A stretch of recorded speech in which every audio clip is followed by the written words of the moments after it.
Hoje vamos conferir a história do time de futebol mais antigo do mundo. Era uma vez, em algum lugar do Reino Unido, o futebol foi inventado por dois rapazes que acreditavam no poder de um belo jogo e que dedicaram sua alma à invenção: Nathaniel Creswick e William Prest.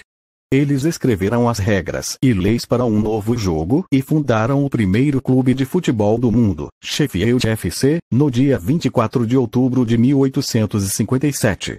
As chamadas regras de Sheffield desempenharam um papel fundamental na formação da FA, Associação de Futebol, e estiveram envolvidas em inúmeras inovações, como o primeiro chute de canto e o primeiro tiro livre. O futebol foi um esporte muito popular em Sheffield, Inglaterra, e em 1857 um grupo de homens estabeleceu o Sheffield Football Club em Bramall Lane. Acredita-se que seja o primeiro clube de futebol do mundo. Antigos alunos da Harrow, Nathaniel e William, publicaram seu próprio conjunto de regras para o futebol. Essas novas regras permitiram mais contato físico do que as estabelecidas por algumas escolas públicas. Os jogadores podiam expulsar os adversários da bola com as mãos. Também estava dentro das regras para carregar os jogadores de carga, com ou sem a bola. Se um goleiro pegasse a bola, ele poderia ser atacado pela linha. No início, o Sheffield Club jogou partidas amigáveis contra equipes em Londres e Nottingham. Em 1862, um novo conjunto de regras foi estabelecido na Universidade de Cambridge.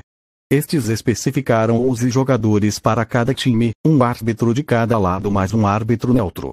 Foi adicionada uma regra de impedimento.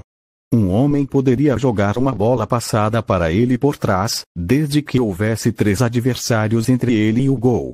Também foi decidido que cada jogo só deveria durar 1 hora e 40 minutos. O primeiro jogo sob estas regras ocorreu em novembro de 1862. A Associação de Futebol foi criada em outubro de 1863. O objetivo da FA era estabelecer um único código unificador para o futebol. A primeira reunião ocorreu no Freeman's Tavern, em Londres.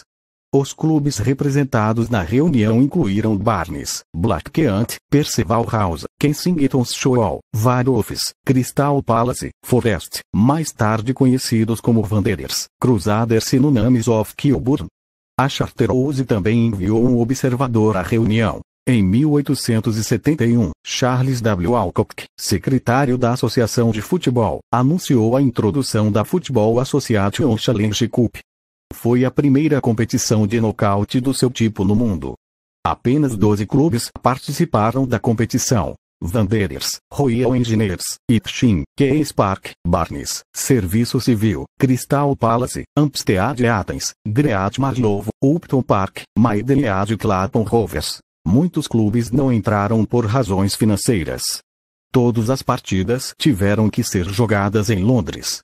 Clubes baseados em lugares como Nottingham e Sheffield achavam difícil encontrar o dinheiro para viajar para a capital.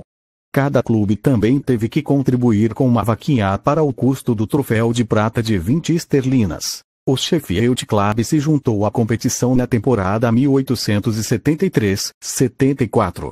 Eles alcançaram a terceira rodada antes de serem derrotados por Clapham Rovers.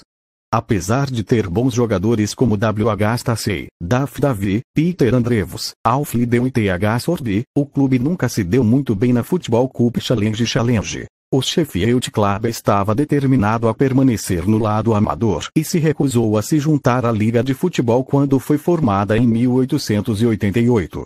Eles ganharam a FA Amateur Cup na temporada 1903-04. Sheffield FC atualmente joga no Northern Premier League Division South. Sem dúvida, a evolução deste grande esporte se deve muito aos ingleses. Vamos conhecer um pouquinho das leis do clube e a evolução das regras do jogo? Regras e regulamentos para o governo do Sheffield Football Club, 1857. 1. Que este clube seja chamado de Sheffield Football Club. Que o clube seja administrado por um comitê de 5 membros, dos quais os diretores do clube serão por dever do cargo, a serem eleitos nas Assembleias Gerais anuais. Que a Assembleia Geral Anual do clube seja realizada na segunda-feira de outubro de cada ano para efeitos de eleição de oficiais para o ano seguinte para outros fins. Que o comitê tenha poderes para convocar uma Assembleia Geral Especial do clube com aviso prévio de 7 dias por cada membro, especificando os objetos para os quais essa convocação é chamada, e a discussão em tal reunião especial deve limitar-se a isso objeto sozinho. O comitê também convocará uma reunião especial do clube mediante pedido por escrito de 6 membros. Que cada membro em sua admissão no clube pague uma taxa de inscrição para o ano em curso e que a assinatura anual deve ser paga no primeiro dia de novembro de cada ano. Que será necessário que os membros que desejem se aposentar do clube façam uma notificação por escrito ao secretário no antes do primeiro dia de outubro. Que o comitê tenha o poder de fazer uma nova convocação, além da assinatura anual, se julgar necessário para os fins do clube, em qualquer outro caso, em nenhum caso, exceder 2 shillings e 6 pence por ano. Que o comitê, durante a temporada, se encontre uma vez a cada 15 dias para discussão de negócios. Que a temporada comece no primeiro dia de novembro e termine na véspera de Páscoa em cada ano. Que o dia de jogo do clube seja sábado das 2 p.m. até noite. Que cada candidato para admissão ao clube seja proposto por um membro e apoiado por outro. O candidato será votado pelo comitê de acordo com a prioridade de suas nomeações. Nenhuma cédula deve ser válida a menos que 3 comissários votem, e 2 bolas negras devem excluir. Que todas as disputas durante o jogo sejam encaminhadas aos membros do comitê presentes no local. Sua decisão será final. Que os oficiais da temporada sejam: Presidente, Frederick Ward. Vice-presidentes, Jassorby e Ellison. Comitê, Senhores W. Prest e Pearson, W. Baker, J. K. Turner e G. Vickers. Secretário e tesoureiro honorário, N. Creswick. Que cada membro tenha o privilégio de apresentar um ou mais amigos em companhia consigo mesmo durante cada temporada. Se dentro de 6 milhas de Sheffield, esses amigos devem ser introduzidos apenas uma vez. Que o comitê tomará conhecimento imediato de qualquer infração às presentes regras, e será seu dever especial no caso de ocorrerem circunstâncias suscetíveis a pôr em perigo a estabilidade ou interromper a harmonia e a boa ordem do clube para convocar uma reunião geral no modo acima descrito.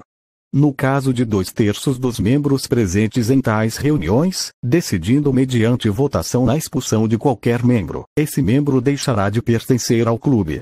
Que as regras, juntamente com as leis relativas ao jogo do jogo, serão imediatamente impressas e, posteriormente, com a frequência que o comitê julgar conveniente, e uma cópia será entregue a qualquer membro mediante solicitação ao secretário. Qualquer membro pode obter cópias adicionais à taxa de 6 pence cada cópia em uma aplicação similar. À medida que os mais adeptos foram praticando futebol, claramente, suas regras tiveram que evoluir. Evolução das regras de jogo desde sua criação em 1958-1865, as traves passam a ter uma fita entre elas, para delimitar a altura do gol. O protótipo do travessão, instituído apenas 10 anos depois, em 1866, os passes para frente foram legalizados, desde que 3 adversários estivessem entre o recebedor e o gol. Aí nasceu a regra do impedimento. Além disso, pegar a bola com as mãos no ar passou a ser proibido, tornando cabeçadas e matadas no peito comuns. Em 1869, nasce o tiro de meta.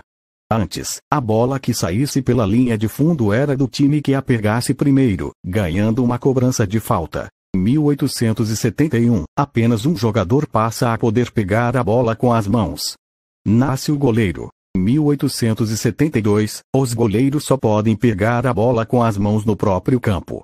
Os escanteios são introduzidos. Em 1874, os árbitros passam a existir, um para cada lado do campo.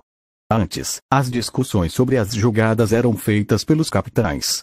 No mesmo ano, os times passam a trocar de campo depois do intervalo, o que acontecia a cada gol. Em 1877, o tempo de jogo é fixado em 90 minutos. Em 1891, os pênaltis são introduzidos.